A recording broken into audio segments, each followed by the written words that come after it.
అయింది, అయింది. కార్యకర్తలారా, మన లిక్కర్ మాస్టర్ మైండ్ పిత హైకోర్టులో సుప్రీంకోర్టులో పెట్టుకున్న ముందస్తు బెయిల్ పిటిషన్ని ఆ 2 కోట్లు కొట్టేశాక ఇవాళ ఉదయం సిట్టు ముందుకు వచ్చి స్టాండప్ అయ్యాడు. ఆయన A4గా ఈ కేసులో లిక్కర్ సేవ, మన పచ్చ మీడియా లిక్కర్ స్కామ్ అంటుంది, కానీ లిక్కర్ సేవ చేశాడు ఆయన. A41 పేరు చెప్తాడేమో అని ప్యాలెస్లో గగురుపాటు, తడబాటు, తాత్తరపాటు కలుగుతుంది. A41 అని ఎవరనుకుంటున్నారా? అన్నిట్లో, అన్ని కేసుల్లో A1గా ఉన్న మన అన్న ఇందులో A41. అందుకు ఆయన తెగ చింతిస్తున్నాడు. అయితే ఇప్పుడు మనం శ్రీయుతులు పెద్దిరెడ్డి మిథున్ రెడ్డి గురించి, ఆయన మాతృభాషాభిమానం గురించి ఒక చిన్న వాక్యంలో చెప్పుకుందాం. కరోనా టైం అయిపోయాక ఆ పార్టీలో ఉన్న R గారు, అంటే రఘురామకృష్ణరాజు గారిని పార్లమెంట్లో ఆయన స్పీకర్తో మైక్లో మాట్లాడుతుంటే భాషాభివృద్ధి గురించి కూచోరా లంజా కొడక అని అమృతుల్యమైన భాషతో మాట్లాడిన మహామేధావి మన మిథున్ రెడ్డి గారు. ఆయన మన ప్రభుత్వం ఉన్న 5 ఏళ్లలో లిక్కర్ని ఎలా తయారు చేయాలి, ఎలా పంపిణీ చేయాలి, ఏ విధంగా ఆ వచ్చిన డబ్బుని దుబాయ్, టాంజానియా, కెన్యా వంటి దేశాలకి పంపి అక్కడ కర్మాగారాలు స్థాపించడానికి పథక రచన చేసిన మంచి వ్యూహకర్త. ఆయనని అరెస్ట్ చేయటం అక్రమమని మన పార్టీ గంజాయి బ్యాచ్, బ్లేడ్ బ్యాచ్ తరపున నేను తీవ్రంగా ఖండిస్తున్నాను. ఎందుకంటే ఆయన సరఫరా చేసిన, అంటే ఆయన సరఫరా చేయలేదులేండి, ఆయన ద్వారా ఆయనకు కూడా ఒక బేవరేజెస్ కమిటీ ఉంది. దాని ద్వారా వచ్చిన లిక్కర్ తాగి అనేక మంది లివర్లు, కిడ్నీలు దెబ్బతిని స్వర్గస్థులయ్యారు. వాళ్ళ స్వర్గస్థులు అవడానికి ప్రధాన కారణం మన మిథున్ రెడ్డి గారే కదా. ఏం లేకపోతే వాళ్ళకి స్వర్గలోక ప్రాప్తి రాదు కదా. మరి ఆ పుణ్యం ఆయన్ని కాపాడుతుంది కదా. ఆ పుణ్యం, అంత పుణ్యం చేసిన ఆయన్ని మనం మద్దతు ఇవ్వటం ఆయనకి, మన పార్టీకి ఎంతో ఉత్తమం అని మన గంజాయి బ్యాచి అందరికీ నేను తెలియజేస్తున్నాను.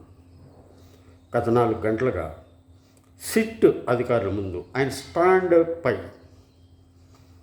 మన ఇంతకుముందు నాయకుల్లాగా నాకు తెలియదు, గుర్తులేదు, మర్చిపోయా అని చెప్పకుండా మౌనమే నీ భాష ఓమూగ మనస అని పాడేస్తున్నాడంట బాలమురళీకృష్ణలాగా. ఎందుకంటే ఆయన స్టైలే డిఫరెంట్ స్టైల్. ఆయన మౌనం ఇప్పితే A41, ఇందాక చెప్పాను A41 ఎవరు, పాపం ఆయన కూడా వెనక తోడుగా వెళ్ళాల్సి ఉంటుంది. మరి ప్రజలారా, ఆనాడు ఆయన మద్య పంపిణీ విధానం ద్వారా అనేక మంది శ్రామిక జీవులు, పేద ప్రజల లివర్లు చెడిపోయి వాళ్ళు హాస్పిటల్లో చేరితే డాక్టర్లకు వాళ్ళ ప్రాణం పోయలేకపోయినా వారికి వైద్యం చేసి ఎంతో డబ్బు గడించారు. ఇప్పుడు బ్రాండెడ్ లిక్కర్ రావటం వలన పేదవారు లివర్ బాధితులు తక్కువ అవటం ఆ డాక్టర్లకి ఎంతో నష్టం కలిగిస్తుంది. దీనివల్ల ఆ డాక్టర్లు ఎంతో వేదనకు గురవుతున్నారు. ఆ డాక్టర్ల బాధని మీరు సహృదయంతో అర్థం చేసుకుంటారని ఆశిస్తున్నాను. ఆయన దుబాయ్లో శ్రవణ్ రావు గారని తెలంగాణ ఫోన్ ట్యాపింగ్ చేసిన ఒక మహనీయుడి రూమ్లోనే ఉన్నాడని, దాని ద్వారా ఆయన కొంతకాలం దుబాయ్లో గడిపాడని గోగట్ట. కాకపోతే విశ్వసనీయ వర్గాల ద్వారా తెలిసింది ఏంటంటే, ఆయన నిన్న సాయంత్రం వరకు మన అన్న బెంగళూరులోని ప్యాలెస్లో మకాన్ చేశాడని, సుప్రీంకోర్టులో హైకోర్టులో బెయిల్ రాలేదు, అరెస్ట్ తప్పదు అంటే మా నాన్న వద్దు మిథునన్న, నువ్వు వెళ్ళి సిట్టోళ్ళ ముందు స్టాండప్ అవ్వు, లేకపోతే నేను కూడా స్టాండప్ అవ్వాల్సి వస్తుంది, ఇక్కడ శవాల విగ్రహాలకి దండలు వేసేవాళ్ళు ఉండరు, ప్లీజ్ వెళ్ళు అంటే అన్నమాట కాదనలేక ఆయన వచ్చి వాళ్ళ సిట్ ముందు స్టాండప్ అయి ఇందాక పాడిన పాట పాడుతున్నాడు. అయితే ఆయన అరెస్టుని 10 గంటలకి ప్రకటిస్తారని మన ఛానల్లోనే సత్యమేవ జయతే అని పైన రాసి ఉంటుంది. కానీ ఒక్క మాట నిజం కాదు కదా. 10 గంటలకు అరెస్ట్ చూపిస్తారని స్క్రోలింగ్ వస్తుంది, దయచేసి చూడండి. ఎంతోమందికి స్వర్గప్రాప్తి కలిగించిన ఆ మహనీయుడికి మన మద్దతు, నైతిక మద్దతు తెలియజేద్దాం.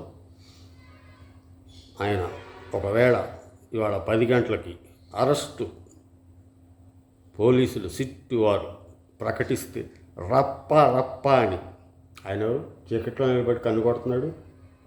ఆయన పడసందులు ఆయనలే బందర్లో ఉంటాడు. చీకట్లో కన్ను కొడితే పొద్దునే రప్ప రప్ప అన్నారంట. ఆయన అక్కడికి వచ్చి కన్ను కొడుతున్నాడు.